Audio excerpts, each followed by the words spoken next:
Hello and welcome to Carnage Collector. This is another anime update episode where I show you some anime I picked up. It's been a while again, but I was busy playing Red Dead Redemption and Uncharted, so yeah, there were no videos. But now I decided to make a new video, and we start right off with Genius Party and Genius Party Beyond. This Blu-ray from all the anime has both movies on it. They are both compilation movies filled with short stories from different directors. Both movies are made by Studio 4 Degrees and came out in 2007 and 2009. Each short has a different art style and a different story. I liked some of them better than others, but everyone has their own taste. My favorite story in both of these movies is definitely Touching Kid by Tatsuyuki Tanaka. I admit this was also my reason to buy this Blu-ray, since I remembered seeing this short years ago on YouTube and really liked it. It's set in a dreary cyberpunk world in which a girl lives seemingly alone in a rundown apartment. However, we find out that she hides some kind of colorful monster. Color that is needed in this world that is drawn mostly greenish brown. My guess is that this blob symbolizes happiness or life itself. Nevertheless, some policemen that are actually robots with their former human brains in a jar are after her, together with some guy that can detect the blob hiding in stuffed animals. I love the art style of this. Tatsuyuki Tanaka worked on some other things I showed here before, like Rochin C, Venus Wars or the Hakenden. The other shorts are worth checking out too. I liked more than just this one, but covering them all would take up the whole video, so why don't you check out Genius Party yourself and let me know which one you liked most. Sword of the Stranger. This is a cool samurai movie by Studio Bones. It was made in 2007. The story is set in the Sengoku era. The boy Kotaro travels with his dog through the turmoil of the Japanese Middle Ages, but not necessarily under normal circumstances, as he is pursued by the Mings. One day he meets a mysterious samurai who introduces himself as Nanashi. He used to fight in the many wars that marked the Sengoku period, but he has grown weary of war and joins Kotaro for the time being after he rescues him from a Ming ambush. Their destination is a temple where Kotaro is to meet a monk who would help him further. But the journey will not be easy, for they are pursued by an entire army and especially by Rao, a fanatical swordsman who is only looking for one thing: an equal opponent in swordplay. But why is Kotaro being pursued at all? What are the Ming's motives, and is Nanashi perhaps the fighter Rao has been looking for all his life? You'll have to watch this to find out. I personally really like this anime. I have to say this is probably my favorite anime that takes place in the Sengoku era. The movie never got boring and had a very well written story. Next, Angel's Egg. Finally, we have a Western release for Angel's Egg. It was about damn time. Previously only available in Japan, the Australian company Umbrella brought us this cult classic with English subtitles in this beautiful edition. It comes in a slipcover and also has a nice booklet. Angel's Egg is an OVA made by Mamoru Oshii, who is known for a lot of famous anime like Ghost in the Shell, Shinro or Patlabor. This OVA is from 1985 and tells the story of a white-haired girl guarding an egg. She wanders through a land where there seem to be no people. She walks through a village which is equally deserted. On her journey, she meets a boy. Only reluctantly do the two join forces to wander to a kind of Noah's Ark. This anime lives off its unique, gloomy, dark atmosphere. The story itself can be interpreted in many ways, and there are a lot of theories online. I personally have seen the movie 3 times and still have questions. It's truly a piece of art that has to be taken in. This is also because the characters were designed by Yoshitaka Amano, who is famous for his beautiful art that involves flowing, detailed designs, yet sharp facial features.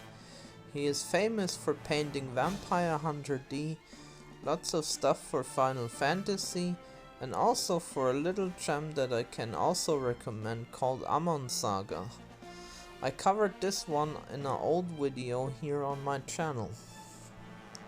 I can only recommend you to get this anime if you haven't seen it yet. I say that's a must own for any retro anime fan. Mirage of Blaze. Next, the title I picked up at the movie convention that I visited last year with Dave.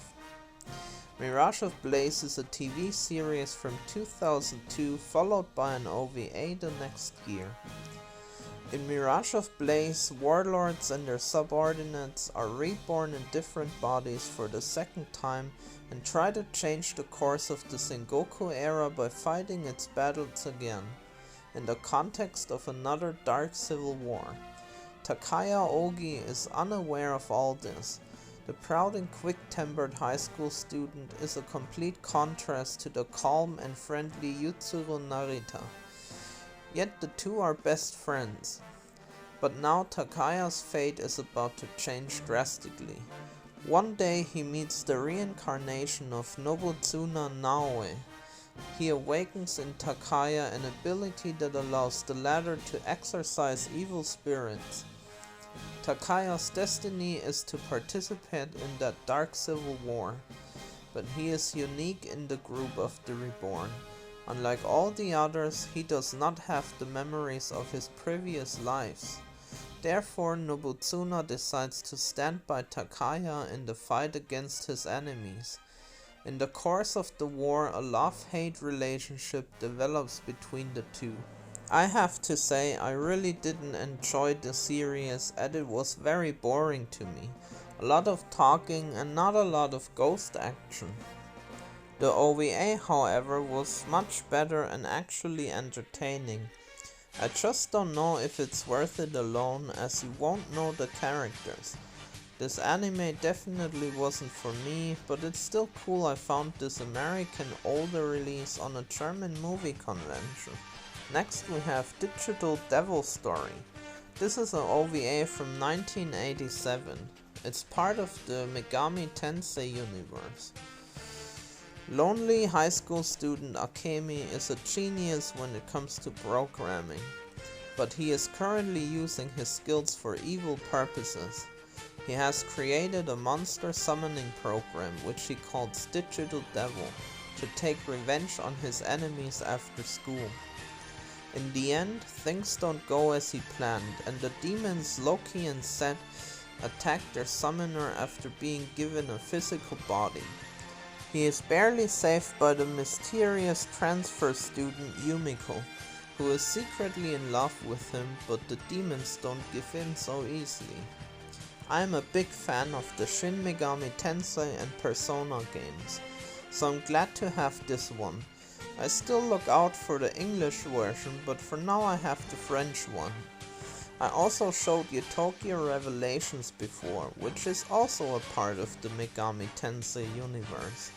But even if you don't know the games, you would have a good time with the anime as long as you like horror OVAs with monsters. Next we have the Blackjack OVA collection. This Blu-ray from Animego has the original 10 OVAs and the 2 Blackjack the Final OVAs on it that were released later in 2011. Blackjack is based on the manga from Osamu Tezuka. Kuro Hasama, alias Dr. Blackjack, is a notorious surgeon and doctor without a license. which is why some colleagues frown upon him, but most simply admire him. Blackjack is a genius in his field. There's no disease he does not know, and no operation is too difficult for him. His reputation precedes him. He is the best doctor in the world, but also the most expensive. He demands handsome fees from his patients, most of whom turn to him in dire need. However, the purpose of this is to ensure that those seeking help are really prepared to give everything and become aware of their situation. But Dr. Blackjack's clientele, in most cases, are flush with cash anyway. This anime was so good and made me an instant Blackjack fan. I do plan on getting all the other Blackjack related anime in the future.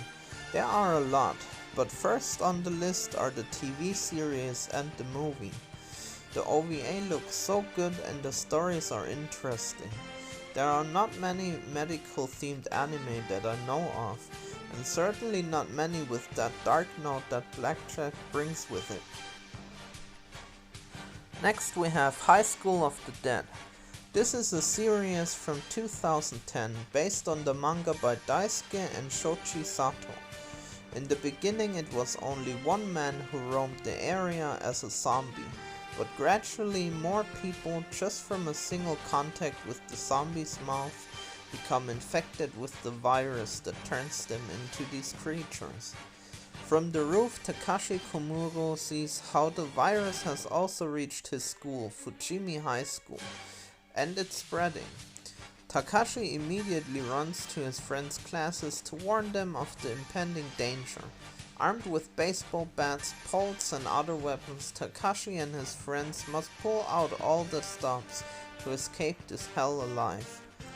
I wanted to watch this one forever and always put it off since the Blu-ray is easy to get and very cheap. But last year at the convention I pulled the trigger and got this one. And I was not disappointed. It's a cool action-packed anime with blood, zombies and a compelling story. It doesn't reinvent anything you haven't seen in other zombie movies, but that's not needed anyway for me. I'm a simple man, I see gore and zombies and I buy. So that's all the anime for this episode. I will be back with another video soon. Don't worry, it won't take another 2 months or something. But yeah, the next video will maybe be non-anime stuff. Or maybe it will be anime stuff. I still have a lot of anime to show you. So yeah, we'll see what it will be. Huh?